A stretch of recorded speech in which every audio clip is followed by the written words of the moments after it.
अस्सलामुअलैकुम वरहमतुल्लाहि वबरकातुहू। मुफ्ती सलमान अजहरी साहब के ऊपर 4 धाराएं लगी हैं। वो धाराएं कौन सी हैं?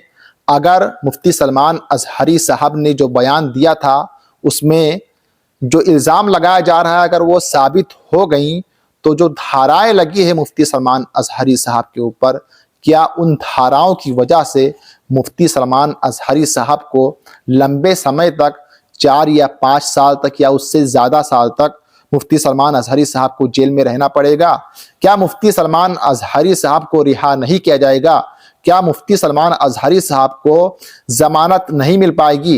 इन्हीं सारे कन्फ्यूज़न को लेकर, इन्हीं सारी बातों को हल करने के लिए आज एक वीडियो मैं आपके सामने पेश कर रहा हूं। हाई कोर्ट के 3 वकील हैं। इन 3 वकीलों की वीडियो को आप देखिए और समझिए कि मुफ्ती सलमान अजहरी साहब के ऊपर कौन कौन सी धाराएं लगी हैं और उनका मतलब क्या होता है। अगर वो धाराएं साबित हो रही हैं उनके ऊपर तो उनको कम से कम कितनी सजाएं मिलेगी और उनको हर्जाना क्या भरना पड़ेगा, वो सारी चीज़ें आपको इस वीडियो में क्लियर हो जाएगी। तो वीडियो को देखते हैं और इंशाअल्लाह अगली वीडियो में मुलाकात करते हैं। मैं हूं आपके साथ मोहम्मद ज़ैफ। मौलाना मुफ्ती सलमान अजहरी की गिरफ्तारी, उसके बाद उनके ऊपर संगीन धाराओं में मुकदमा लिखना, समर्थकों का हुजूम, समर्थकों का बाहर आना, उनके लिए दुआ करना, मीडिया का उनके खिलाफ जहरीले शब्द बोलना, ये सब सवाल खड़ा कर रहा है। लोग सवाल पूछने लगे कि क्या इस देश के अंदर हमारे लिए अलग कानून है क्या? मैं बात करूंगा मौलाना मुफ्ती सलमान अजहरी पर जो मुकदमा दर्ज हुआ है उस पर बात करूंगा।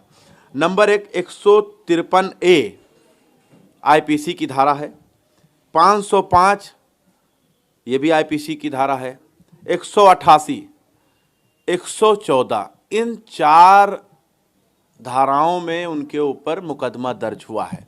तो क्या अब सलमान साहब जो है वो जेल से बाहर नहीं आ पाएंगे? इस पर सवाल पूछना है। क्या मौलाना मुफ्ती सलमान अजहरी जेल में ही रह जाएंगे या चुनावी एजेंडा के तहत उन पर यह कार्रवाई की जा रही है? लोगों के दिमाग में बड़े ख्याल आ रहे हैं कि क्या होगा, क्यों हो रहा है, कैसे हो रहा है, कब तक चलेगा।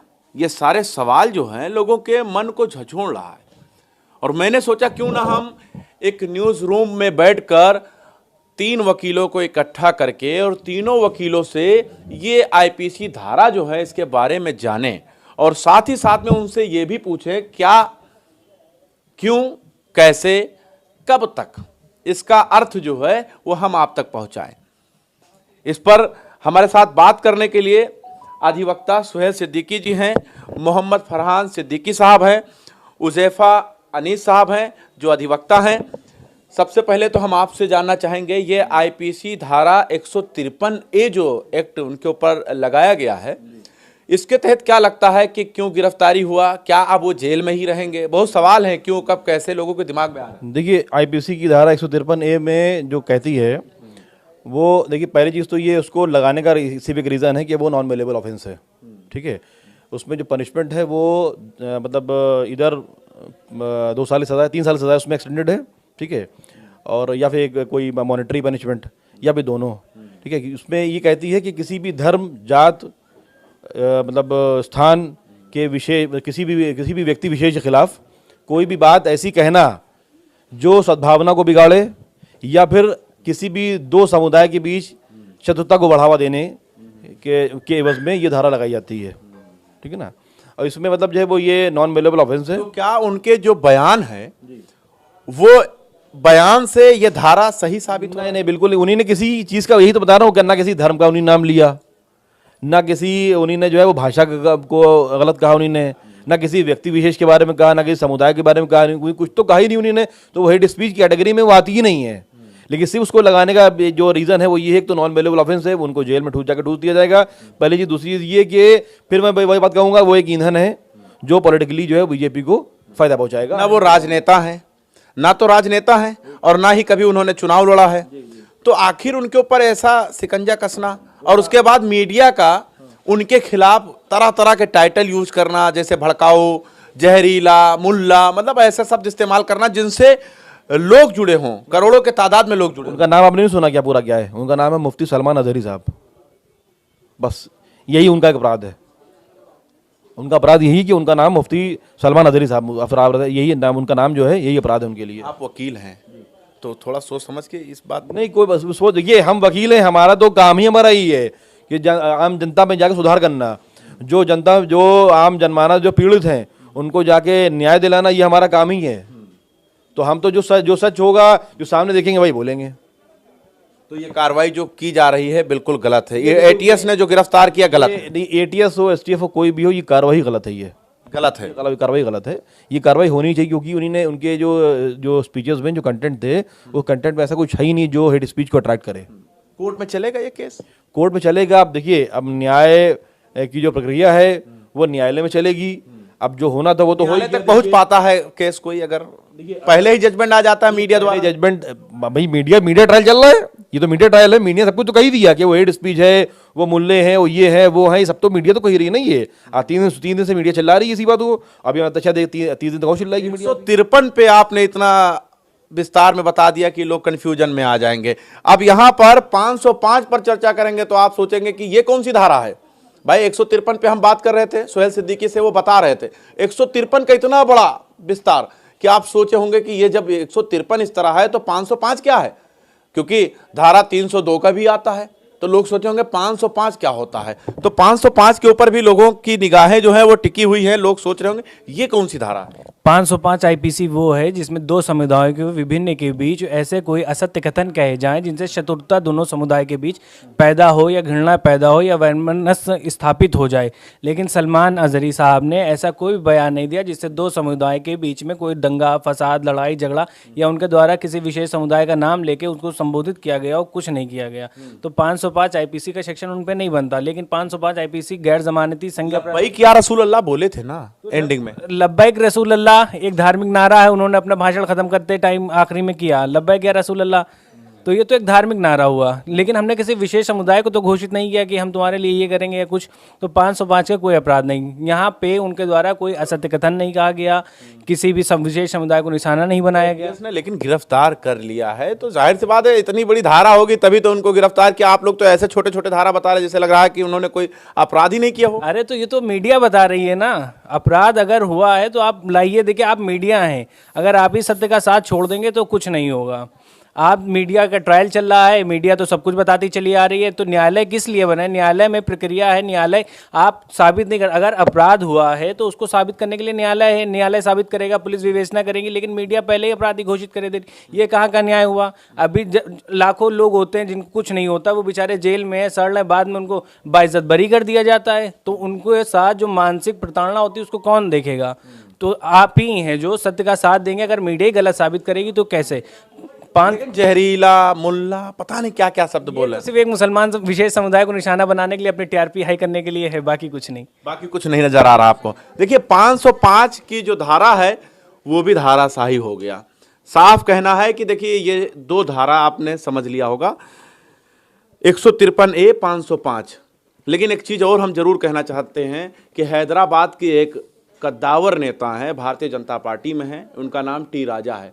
भद्दी भद्दी गालियां देते हैं, लेकिन उनके लिए मीडिया द्वारा कोई भी ऐसा खबर नहीं चलाया जाता। ना तो उनको हेट स्पीच में शामिल किया जाता है, ना तो उनको भड़काऊ में शामिल किया जाता है। लेकिन अगर जो नेता नहीं हैं वो बोल देते हैं तो उनके ऊपर कार्रवाई हो जाता है। अब हम समझने की कोशिश ये करेंगे कि धारा 114 के तहत जो मुकदमा दर्ज हुआ है इससे क्या होगा, क्यों होगा, इस पर बात करने के लिए फरहान साहब क्या कहेंगे? देखिए धारा 114, अब एटीएस ने अगर गिरफ्तार की है तो आपको क्या लगता है कि धारा 114 कितनी बड़ी होगी? भाई कम से कम आजीवन कारावास होना चाहिए उसमें, या फिर उसमें पनिशमेंट जो होना चाहिए वो डेथ पनिशमेंट होना चाहिए। लेकिन 114 क्या है? 114 बहुत हल्की धारा है जिसमें एक्सटेंडेड टू 3 ईयर्स। ठीक, तो यही मालूम चलता है कि एटीएस अगर गिरफ्तार करती है तो भाई बहुत संगीन धारा होगी। हम आपको बता रहे हैं कि 114 क्या है। 114 है मात्र किसी व्यक्ति द्वारा उकसाया जाना किसी को, चाहे वो व्यक्ति उस जगह पर मौजूद हो या ना हो। तो मौलाना साहब ने उकसाने वाली ऐसी कौन सी बात कह दी थी जो उनके पूरे उसमें भाषण में है? उन्होंने कोई ऐसी बात नहीं कही, पहली चीज़। और दूसरी चीज़, 114 कोई इतनी बड़ी धारा नहीं है कि जिसके ऊपर एटीएस अरेस्ट करे, ऐसी कोई बहुत बड़ी धारा नहीं है। लेकिन गिरफ्तार किया है ना। अब अगर गिरफ्तार, हम तो ये कहते हैं कि मीडिया जिस हिसाब से ट्रायल चला रही है, कोर्ट्स में लगा देने चाहिए ताले और मीडिया ही ट्रायल करे। भाई यहाँ तो एफटीसी का प्रोविजन है, भाई 1 हफ्ते के बाद डेट लगती है, फिर हर हफ्ते डेट लगती है एफटीसी में, ठीक। उसमें ये दिया जाता है कि जो भी अभियुक्त है उसको जल्द से जल्द पनिशमेंट दे दिया जाए। लेकिन हम तो ये कहते हैं कि इसमें भी ताला लगा करके मीडिया को ही ट्रायल दे देना चाहिए। सुबह आएगी न्यूज़ और रात तक उसको अरेस्ट करके जेल वेल भेज करके उसको सजा सुना दी जाएगी। बेहतर तरीका ये है कि मीडिया को ही ट्रायल दे देना चाहिए और जो न्यायालय है, न्यायालय में ताला लगा देना चाहिए हमारे हिसाब से। मतलब ताला लग जाना चाहिए। ताला लग जाना चाहिए। भाई मीडिया ही, जब कोर्ट है तभी तो लोग को भरोसा है। अब कोर्ट पे ताला लग जाएगा तो कैसे? कोर्ट पे ताला इसलिए लग जाना चाहिए कि जब मीडिया ही पूरा पूरा ट्रायल लड़े ले रही है तो कोर्ट क्या कर रहा है फिर? कोर्ट किस लिए बना है? भाई जब तक के जो अपराध साबित ना हो जाए अपराधी के ऊपर, तब तक के वो अपराधी नहीं है। लेकिन मीडिया क्या करती है? मीडिया उसको पहले ही अपराधी बना देती है, जबकि ऐसा नहीं होना चाहिए। कम से कम आप ये देखिए कि उसके ऊपर आरोप लगा है, अभी सिद्ध नहीं हुआ है। सिद्ध कौन करेगा? सिद्ध तो न्यायालय करेगा ना, या मीडिया शायद सिद्ध कर देगी। तो मीडिया को ऐसे लांछन नहीं लगाने चाहिए, पहले तह तक जाना चाहिए कि क्या इसकी सत्यता है और क्या नहीं। बिल्कुल। देखिए 3 धारा तो हम समझ गए हैं और चौथा धारा जो लगा है उस पर हम चर्चा करेंगे।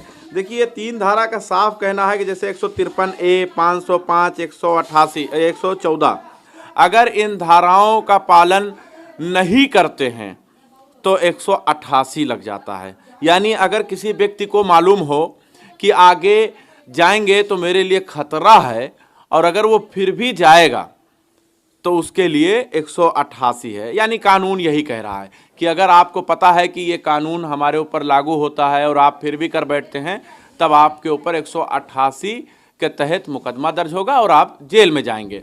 लेकिन अब इन सारे सवालों से आप हो सकता है अभी तक बेखबर रहे होंगे, लेकिन अब आपको खबर लग गई है कि इन धाराओं से मौलाना मुफ्ती सलमान अजहरी को कुछ नहीं होगा। वो बहुत जल्द आपके बीच में होंगे, हो सकता है। बिल्कुल बिल्कुल बिल्कुल बिल्कुल हो सकता है। वो उनके ऊपर कोई संगीन आरोप मतलब जो लगाना चाहे है जिन्होंने, वो बनता ही कुछ नहीं है। और हमें, क्योंकि हम एक अधिवक्ता है और हमें जो है वो न्यायपालिका पे पूरा विश्वास है कि वो उनके साथ में इंसाफ करेंगी। और अगर लड़ना मौका उनका केस मिला तो मैं उनका केस जो है वो फ्री ऑफ कॉस्ट लड़ूंगा। आप फ्री में लड़ेंगे? फ्री ऑफ कॉस्ट उनका केस लड़ूंगा। और वैसे भी हम लोग तो वैसे भी सिद्दीकी लीगल एसोसिएट्स, हम लोग जो है आम जनता के लिए समर्पित अधिवक्ता हैं। और हम लोग जो है वो जैसे इस तरह के जो लोग हैं जो मतलब फॉल्सली इम्प्लीकेट किए जाते हैं सरकार द्वारा, जो मतलब जानबूझ के जो घुसड़ा जाते हैं जेलों में, उनको छुटाने का हम लोग काम जो है वो आप सलमान के लिए, मौलाना मुफ्ती सलमान के लिए फ्री ऑफ कॉस्ट केस लड़ेंगे उनका। उनसे हम कोई फीस चार्ज नहीं करेंगे। जी बिल्कुल, अगर मौका मिला तो हम लोग बिल्कुल फ्री में लड़ेंगे। सिद्दीकी लीगल एसोसिएट की तरफ से हमारा काम जो है न्याय दिलाना है, तो हम बिल्कुल उनके लिए न्याय के लिए जो लड़ाई होगी, प्रक्रिया होगी, हम बिल्कुल उसमें पूर्ण सहयोग करेंगे। अगर आपको मौका मिल जाए? हमें अगर मौका मिलेगा तो हम मौलाना साहब के लिए फ्री ऑफ कॉस्ट जो भी उनको लीगल मदद चाहिए होगी वो हम देने के लिए तैयार हैं।